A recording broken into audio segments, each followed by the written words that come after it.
Hi. Hello, Russell. Good morning, Francis. How you doing?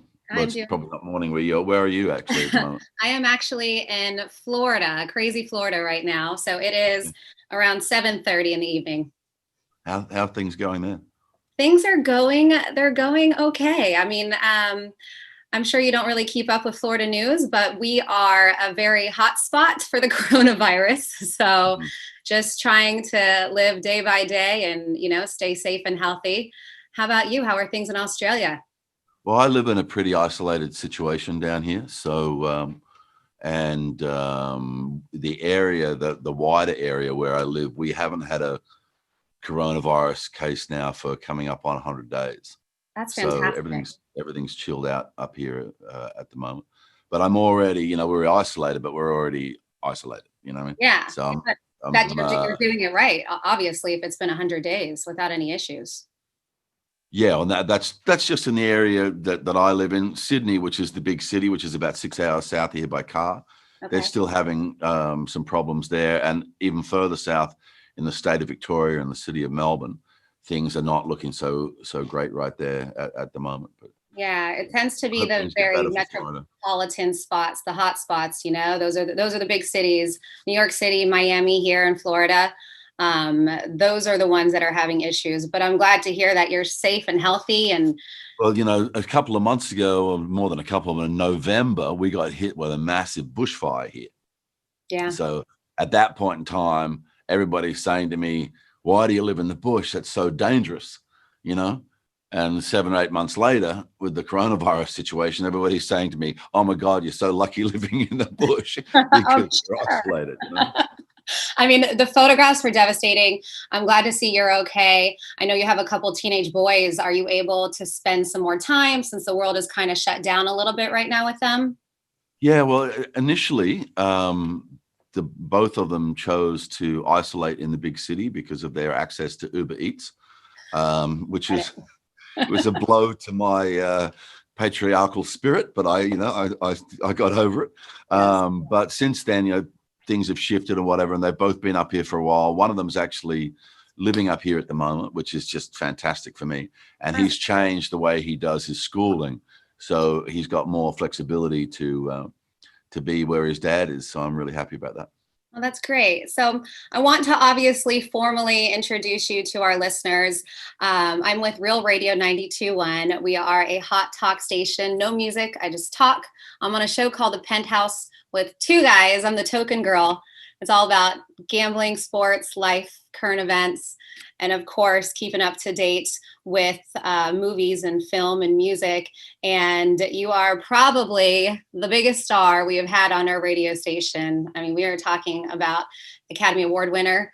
You act, you produce, you direct, you are a musician as well. Which is very cool. I don't know if a lot of people know, but you actually have a love for vintage guitars, right? And violins. Is there? Well, not so much violins. I had a beautiful violin, Yes. but it was sitting in my office, staring accusingly at me across the room, and I realized it was a Leandro Biziac uh, from made in Milano in 1890 or a little earlier, and Leandro Biziac was a violin maker, but over time he expanded his business, and a lot of other people worked for him. But there are certain signature elements of a Leandro Biziac Senior that he's made with his own hands that you can Mhm. see, and it was one of the ones that he made. But sure, I'm a collector. I collect art. I actually have a collection of coronation teacups as well. I have Little of my everything. interests I are a see little the eclectic. guitars in the background. Is one of those in particular? Yeah. Do you have one that is like your baby? That's the ultimate. Yeah, but it's not. It's probably somewhere else. But Yeah. they're all my babies. They're all my Yeah. babies. But I call that wall the history of rock and roll. That's an L series Stratocaster, a Telecaster, a Les Paul custom Oh, Gibson, wow. a Gibson 335, and a Gretsch, a 1956 6120. So pretty much the beginning of rock and roll. The first 30 years or so, those one of those guitars would have played on most songs. So that wall basically tells the history of rock and roll is what it does. And Yeah. you're showcasing it in your house because I know that you played with, Well, this is actually where we're sitting is my studio. oh, I love it. Are This you is a still recording recording? studio. What's that? Yeah, Yeah. quite regularly. I don't know if you know, but the band I'm in at the moment is called Indoor Garden Party. Yes. We've got an album called The Musical, which is up on Spotify and various other places and stuff. Music is just a part of my creative life, and it has been for a long, long time. So, it's something I don't really emphasize with people, but it's very definitely a very important thing to me personally. No, I mean, it's fantastic. You can tell in everything you do, whether it's music or it's your films, you put 100% into it. I mean, when you get a script, it is absolutely memorable. And I was fortunate enough to get to watch Unhinged the other day.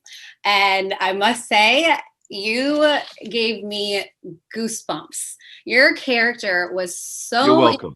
it was really, I didn't know what I was getting myself into. You were Mhm. just so intense.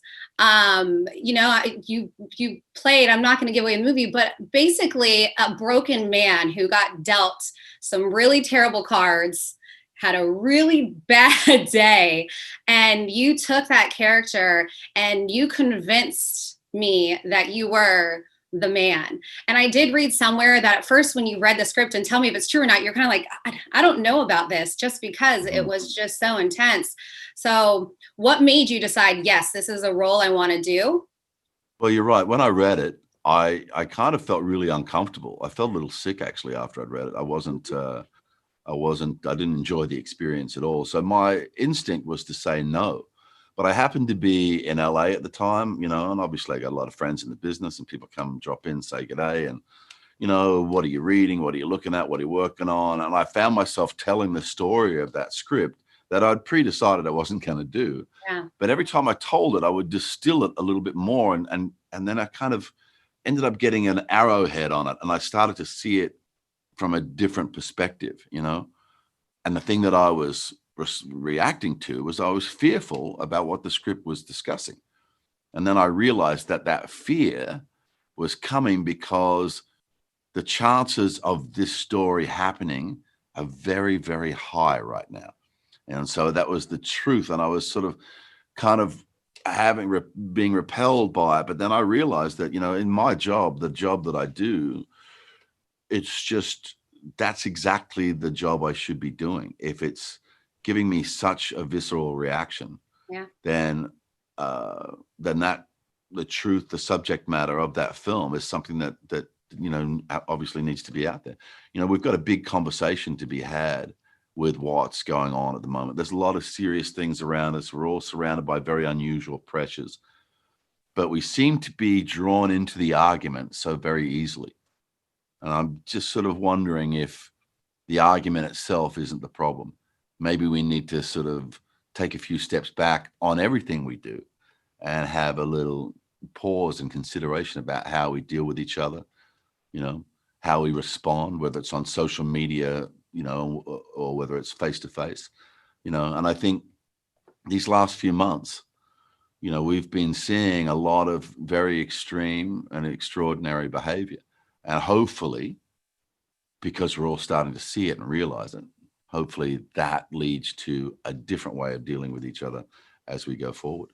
Yeah, no, I sure hope so, Russell. And I know even in the beginning of the movie, after the initial scene, they go into it and you see clips of news and life and just video footage from people's cell phones.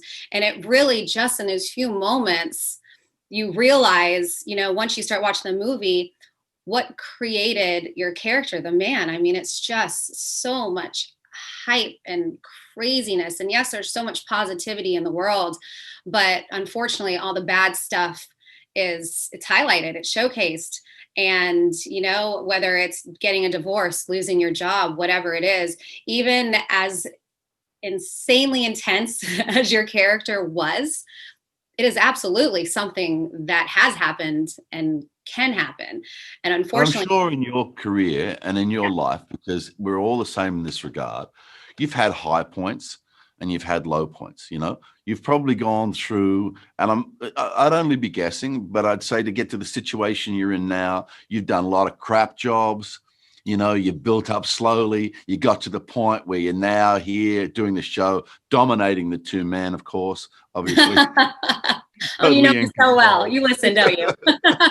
but it's the thing that it's the response to that. We're all going to have peaks and valleys, to use the cliche description. We're all going to have great moments. We're all going to have moments that are challenging. It's the response that this character has to that, where he's drained of his humanity. He has no empathy. He's just completely bereft of any positive thought about anybody else, and his entire life for him has been a waste. So that's the thing that we have to drill down to. Why do some people respond like that? When other people have a built-in resilience and they can take the 1,000 paper cuts and still see that the dawn is beautiful. This is a man whose anger rules all. It's a very confronting film. Did you watch it with anybody, or did you watch it by yourself? I watched it solo. I just that's really tough. That's hard. It was tough. And I'm telling you, going through anything in life and you watch that, certain parts of your characters really hit home, even though you don't find some of that madness you may feel inside.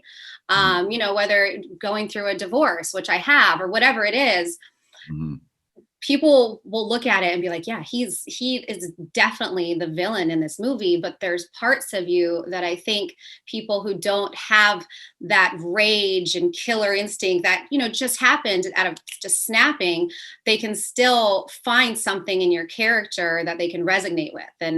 And that's something that I did, which I found really interesting, because I don't look at myself as being anything close to the man, but there was a little bit of sympathy I had for him too.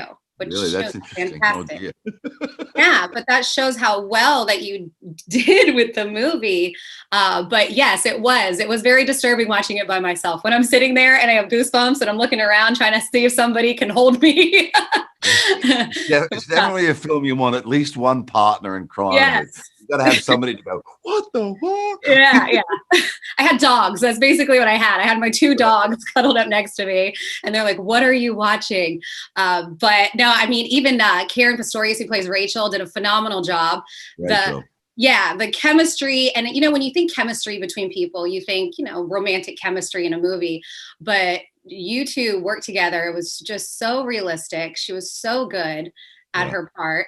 Fantastic. She was born in South Africa, and then she grew up in New Zealand and was recently living in Australia, but is now in America. She's got a few credits, but in the process of the casting of this film, it came down to 3 actresses, and we actually did old-fashioned screen test, where the actress came and I was there and I read opposite them, and the 2 other women that were against her had credits lists as long as your arms, and they were very experienced actresses and they'd done a lot, but there was just something about the access to the truth that Karen had when the camera was on her. And I kind of, described it to people at the time as a little bit like meeting a young Meryl Streep or a young Nicole Kidman or somebody of that kind of control, that she just popped in that screen test. She won the day,